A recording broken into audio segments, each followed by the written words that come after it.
পঞ্চায়ত নিৰ্বাচন সমাগত প্ৰচাৰ পিছত আগতে প্ৰভাৱ অথবা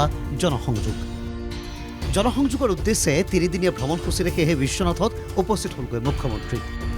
এটা বৃহৎ অঞ্চল সামৰি গঠিত বিশ্বনাথ জিলাখনৰ অন্তৰ্গত বহুকেইটা ঠাইতে সোমবাৰে বহুকেইটা কাৰ্যসূচীত অংশ ল'লে ৰাজ্যৰ মুখ্যমন্ত্ৰী হিমন্ত বিশ্ব শৰ্মাই।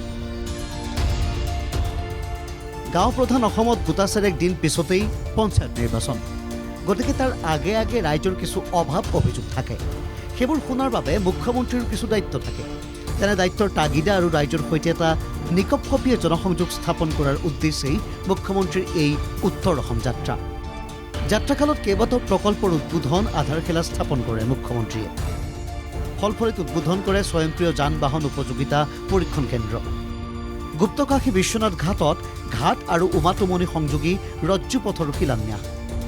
গহপুৰত নাৰ্ছিং হোম আৰু হোষ্টেলসহ পেৰামেডিকেলৰ উদ্বোধন। কমলাকান্ত ক্ষেত্ৰত ৰাজহুৱা সভাত অংশগ্ৰহণ।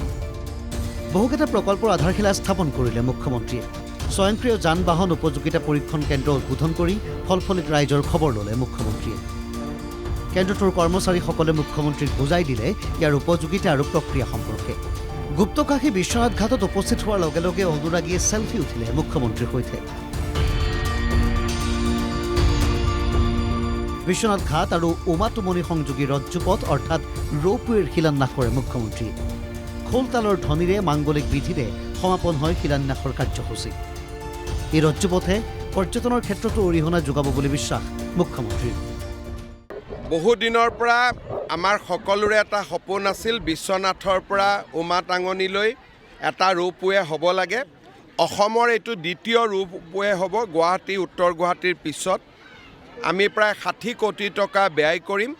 এবছৰ 1.5 বছৰৰ ভিতৰত ৰৌপৱেটো নিৰ্মাণ হৈ উঠিব। পৰৱৰ্তী কাৰ্যসূচী হিচাপে কমলাকান্ত ক্ষেত্ৰত ৰাজহুৱা সভাত অংশগ্ৰহণ কৰে মুখ্যমন্ত্ৰীয়ে। বিজেপি দলৰ শাসনাধিষ্ঠ চৰকাৰৰ ভেটি সবল কৰিবলৈ বিশ্বনাথবাসীক সম্বোধন কৰে মুখ্যমন্ত্ৰীয়ে। বিশ্বনাথত আৱৰ্ত ভৱন এটা নিৰ্মাণৰ কাম হাতত লৈছিলোঁ বিকাশৰ উৎসৱৰ সময়ত, বিকাশৰ পষেকত। তাৰো আজি আমি শুভ উদ্বোধন কৰিলোঁ। স্বাস্থ্যমন্ত্ৰী হৈ থাকোঁতে GNM আৰু পেৰামেডিকেল ইনষ্টিটিউট এখনৰ কাম আৰম্ভ কৰিছিলোঁ। আজি তাৰো শুভ উদ্বোধন হ'ব। গহপুৰত নাৰ্ছিং হোম আৰু হোষ্টেলসহ পেৰামেডিকেলৰ উদ্বোধন কাৰ্যসূচীতো মুখ্যমন্ত্ৰীৰ অংশগ্ৰহণ। শ্বহীদ কনকলতাৰ প্ৰতিমূৰ্তিত সেৱা জনাই কাৰ্যসূচীৰ শুভাৰম্ভণ কৰে মুখ্যমন্ত্ৰীয়ে।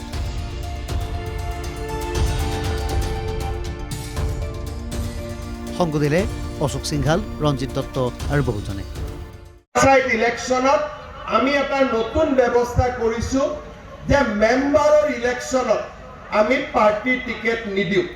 অৰ্থাৎ মেম্বাৰত যাতে ভাল ভাল মানুহে গাঁৱত এইবাৰ নিৰ্বাচন খেলিব পাৰে, পঞ্চায়তৰ দুৰ্নীতিবিলাকো লাহে লাহে যাতে আমি নোহোৱা কৰিব পাৰোঁ। খালি আঞ্চলিক পঞ্চায়ত আৰু জিলা পৰিষদত আপোনালোকে মৰমতে বিজেপিক ভোটটো দি দিব, ঠিক আছে? এনেকৈ বহুকেইটা কাৰ্যসূচী একেটা দিনতে সামৰি নিশালৈ বিশ্বনাথ চাৰিআলিৰ আৱৰ্ত ভৱনত জিৰাবলৈ ৰাওনা হ'ল মুখ্যমন্ত্ৰী। বিশ্বনাথবাসীৰ বহু লোকৰ সৈতে দিনটোত স্থাপন হ'ল এক নিকপকপীয়া জনসম্পৰ্ক।